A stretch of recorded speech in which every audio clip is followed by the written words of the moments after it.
Okay, welcome to Business 100, Chapter 13. This is digital marketing and social media. Today we're going to try and maybe do something a little bit different than we've done in the past. We've had the PowerPoint slides. Today I'm going to kind of use some different things, and one of those is we're going to use just a list of key terms and definitions here. This is from instructor's manual in the book. Then we're going to look into um, we're going to talk about planning a digital marketing and social networking site. We're going to talk about ways to market, say, a hypothetical company. So it's a little bit different this time. We'll have some short questions at the end, but mostly we're going to hopefully teach you some stuff here where you could market, say, a small business. Now, here I've got key terms and definitions. I want to go over those first. So if we use a term or something that somebody doesn't know, you know what it is. The first one I have here is a blog. That is a web-based journal or web-based journals in which writers can editorialize and interact with other internet users. Okay, most of us are familiar with blogs. At least I hope so.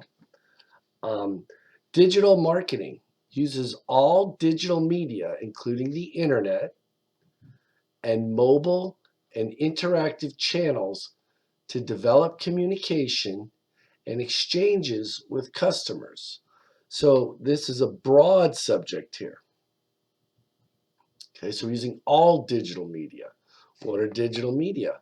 Electronic media that function using digital codes via computers, cell phones, smartphones, and other digital devices that have been released in recent years.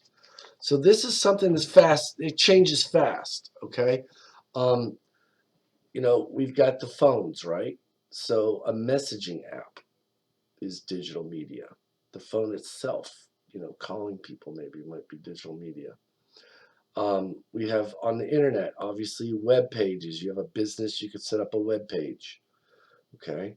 We also have other social media forms on there. We've got Facebook, YouTube, Twitter, and then alternatives to them.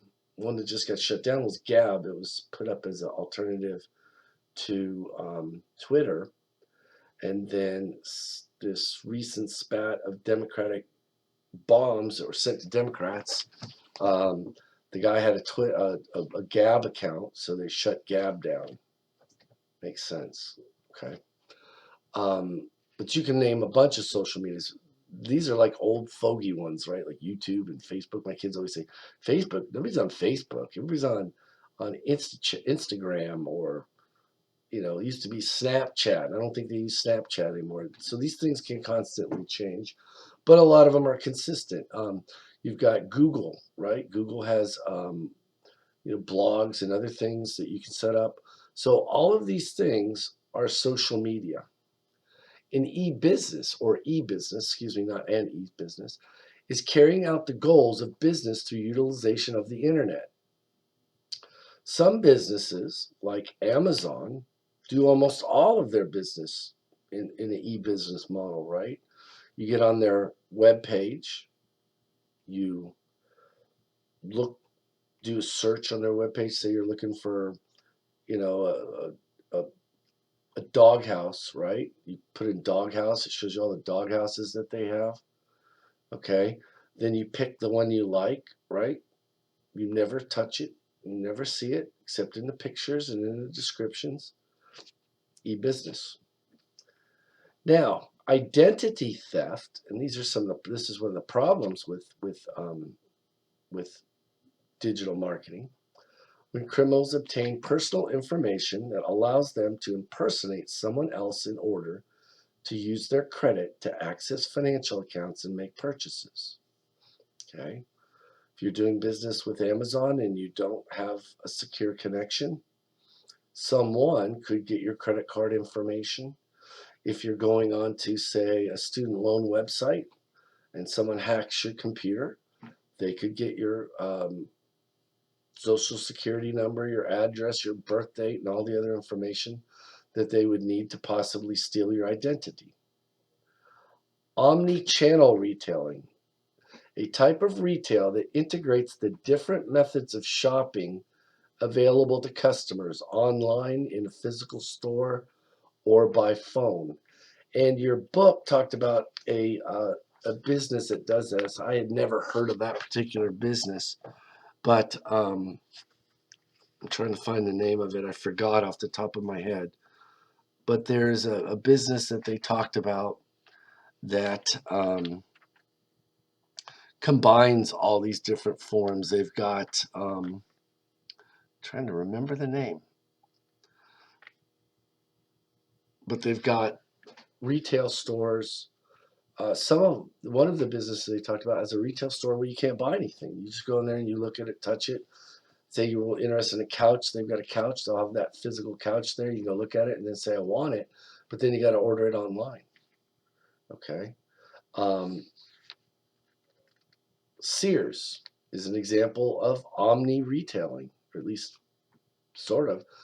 Sears has a large online website where they do a lot of business. I believe they're in the top 10 of all online retailers. They obviously have physical stores, and a lot of times you can call in and buy things over the phone or communicate with them by phone. So that might be an example of omni-channel retailing. Online fraud, any attempt to conduct fraudulent activities online. Makes sense. A podcast, an audio or video file that can be downloaded from the internet with a subscription that automatically delivers new content to listening devices or personal computers. Now, how could you use a podcast in marketing? Well, there's a lot of things. You could pay for an ad on a podcast. A lot of these guys on the podcast do marketing arrangements. One that I like to listen to, Tom Woods, he has a podcast. And on this podcast, he has where he'll come and do an ad for, say, a razor company. I can't remember the name of it, but there's a razor company that's on there. They have a marketing agreement with the Tom Woods show, where his podcast, where if someone orders razors from them with the code Tom Woods or whatever it is, then that razor company will pay him. Okay. So you can use podcasts, even not necessarily even your own podcast, to advertise your product. This razor company has a lot of different outlets that they use. They'll use podcasts, and literally, if you want to advertise for them, you can do it. You sign up. They'll give you a code for your customers to use to get 10% off. If that code comes in to get 10% off, you get a cut. Viral marketing, a marketing tool that uses a networking effect to spread a message and create brand awareness. The purpose of this marketing technique is to encourage the customer to share the message with friends, family, co-workers, and peers. One viral marketing I can remember is I think it was Kobe Bryant, but there was a basketball player and he was wearing probably Nike shoes or something, and they had a video where a sports car was running towards him and he jumped up over the sports car. I don't even think it was real, or if it was highly staged. But when they put that on the internet, people say, "Oh wow, look, it's so and so jumping over Kobe Bryant or whoever it is, jumping over a sports car. That's amazing."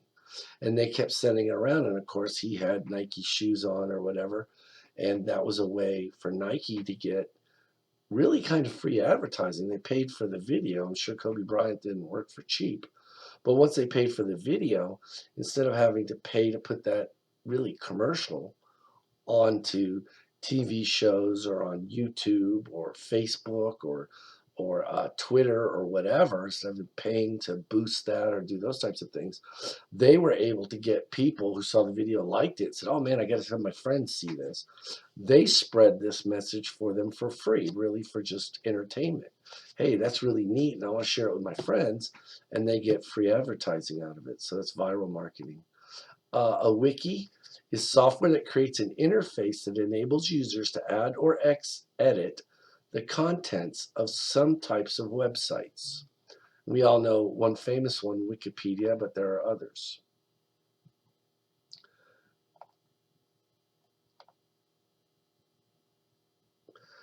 Now, the next thing I really want to do, I don't have anything to do it with, but I want to talk about different influences that can lead to using business media. Okay, digital media and the marketing mix. Product considerations. Remember, what is the media mix? Does anyone remember? It's from last chapter. Anybody remember? Okay. Digital media can make customer communications faster and interactive. Um, I had a friend a while ago, and I can't remember what product he was, but he uh, he had a problem with something that he had bought. So he went on to Facebook and he posted something on a Facebook page for the company and said, "Oh, this product really stinks. I bought it and it didn't do what I thought it was going to do, or it was broken in the package, or whatever." And almost immediately, that company replied to his Facebook post and said, "Oh, Mr. So and so, I'm very sorry you were dissatisfied with our product. It's been very successful. We've had no problems with this in the past, or we've had some issues recently." And they made the situation better for him almost instantly. Okay, so this digital media can provide faster communications and interactive communications. Secondly, digital media help companies reach new target markets more easily, affordable, and quickly than ever before. And finally, digital media helps marketers utilize new resources in seeking out and communicating with customers. Okay. Now, the ability to share information quickly is worth money and beneficial. Okay.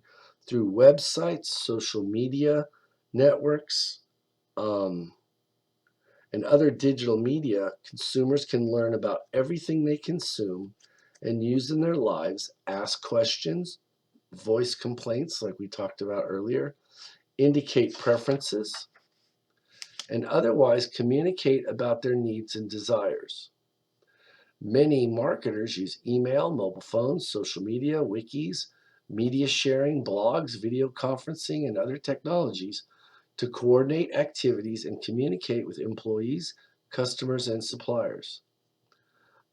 Twitter, considered both a social network and a microblog, illustrate how these digital technologies can combine to create new communication opportunities.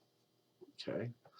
Another thing that online media, or excuse me, that electronic media can do is digital media. I'm sorry, I said electronic, didn't I? Digital media is it can deal with product considerations.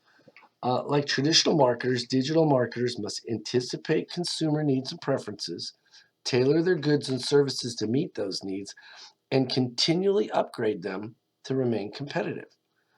The connectivity created by digital media provides the opportunity for adding services and can enhance product benefits. Some products, such as online video, online games, application, and virtual worlds, are only available via digital media. Okay. Um, Oftentimes, businesses can offer more products online than they could offer in a retail store. Okay. Shelf space is very valuable in a retail store. If I don't have to put, say, I want to have 10 different brand or different versions of a product, then I got to get 10 spaces on the shelf for that. But if I do it online, it costs me almost nothing to have additional products, say variations of a product, available to customers online.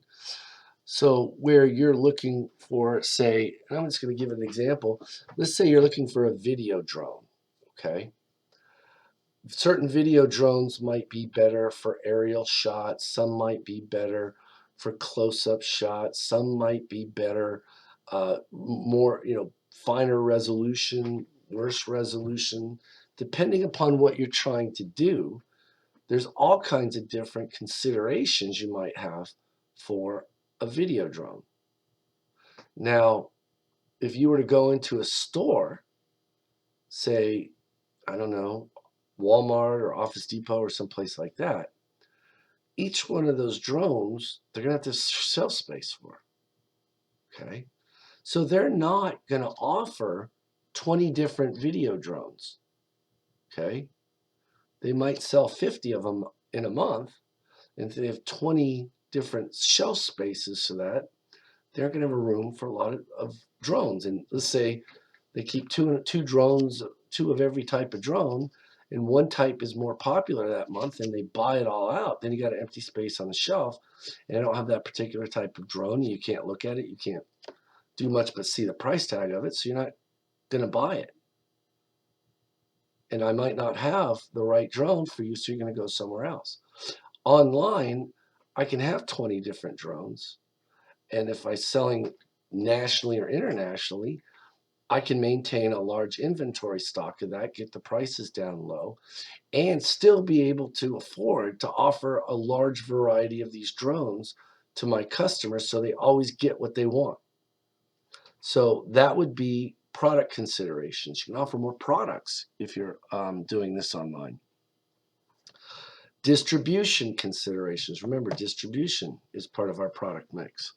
The internet is a new distribution channel for making products available at the right time, at the right place, and in the right quantities. Marketers' ability to produce orders electronically and increase the speed of communications via the internet reduces inefficiencies, costs, and redundancies while increasing speed through the marketing channel. Shipping times and costs have become an important consideration in attracting customers, prompting many companies to offer consumers low shipping costs or next day delivery. We can see this right now. You look at Google. Google's probably one of the biggest innovators in this whole thing. They started sending things out in the mail, and it might take you 7 days to get it by snail mail. So they would offer FedEx or UPS ground or air, whatever, and charge you different rates for that. That made things more expensive to buy online.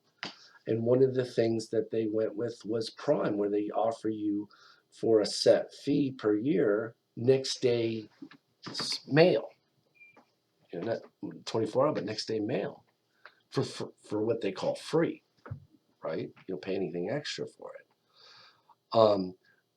Their ability to get these goods to you fast helps them to compete against big box retailers like Walmart and Sears and all the department stores, etc.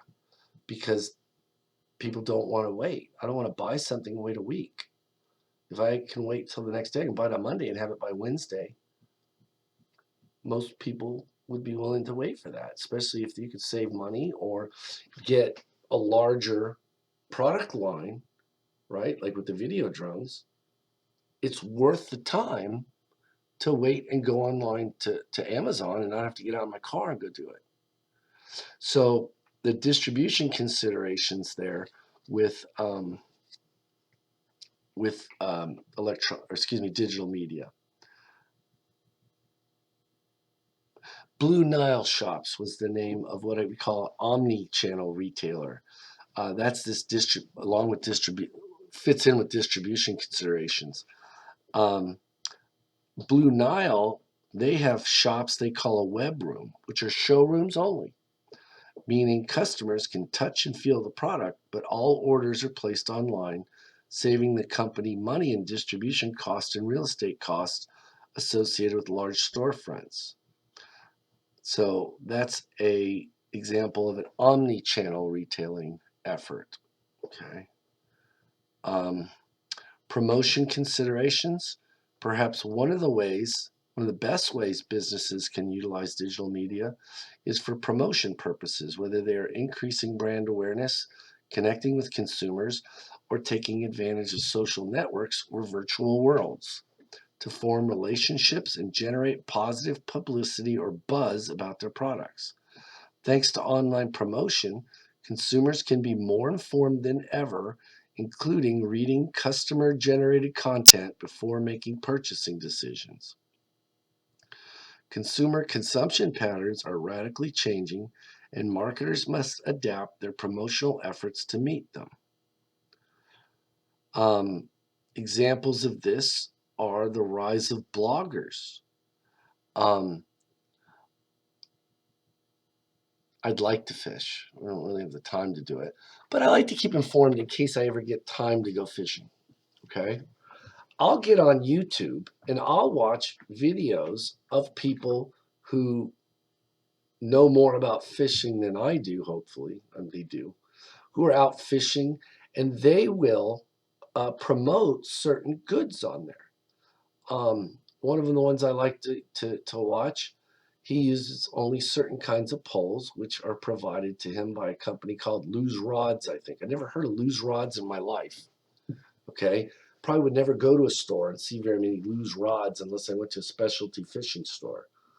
And he's on there using their rods, saying, hey, these rods work great. You watch him, he's catching fish on them. They don't break. He never has any problem. Oh, my dang rod broke, or my rod malfunctioned or something, and I didn't catch that fish. So that's an example of a promotion consideration.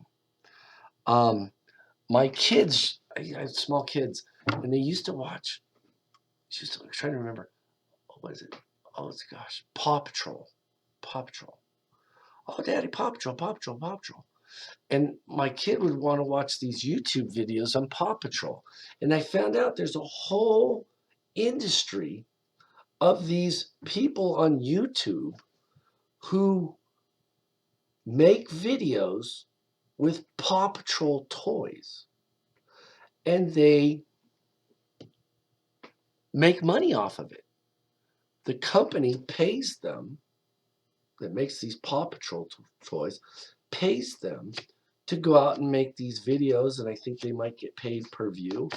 And then some of my older kids said, oh yeah, the guy that makes this toy video here, he makes over $1 million a year doing that, Dad. I'm like, oh my gosh, why did I get an education? I should just make stupid videos about kids' toys. I could make $1 million a year. Okay, but those are examples of promotion consideration. Like I said, people tune in for a fishing video. The guy advertises and has links down in the description. Hey, if you need a fishing rod, these are great rods. Go to Lose Rods and you can get a really good fishing rod and use my name and you get 10% off, right? Pricing considerations. Price is the most flexible element of the marketing mix. Digital marketing can enhance the value of products by providing extra benefits such as service, information, and convenience. Through digital media, discounts and other promotions can be quickly communicated.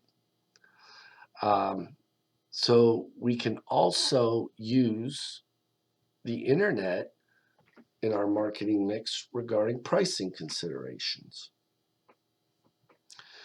Now, I don't want to try and tell most of you about social media. I think you know more than I do. Okay.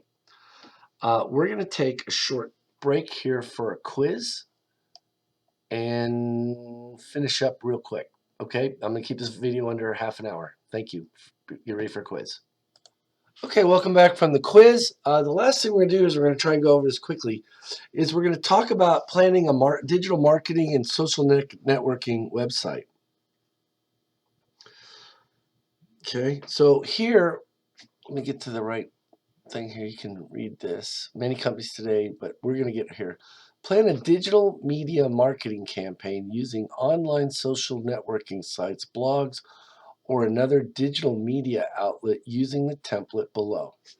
So here, if you are planning, say, to market your business, the first thing you'll want to do here is deal with social networking websites. Which one are we going to use? Is it going to be a blog or something else?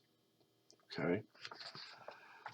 So you're going to pick a website or a social networking site, whatever you want to do, a blog, etc. Then you're going to want to come up with an overall image and design of your site.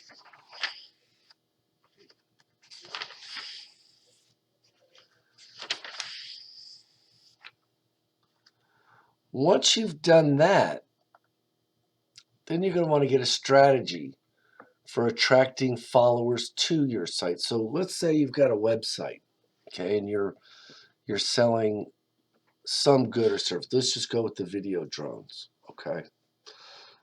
So we want to sell video drones. We're going to make a whole bunch of different types of them, or we're going to buy them from suppliers. And we want to sell those to customers, say people who are making their own YouTube videos, okay? Now, if we're thinking about that, what social networking site might we want to use? YouTube pops into my mind, okay? So we might use YouTube.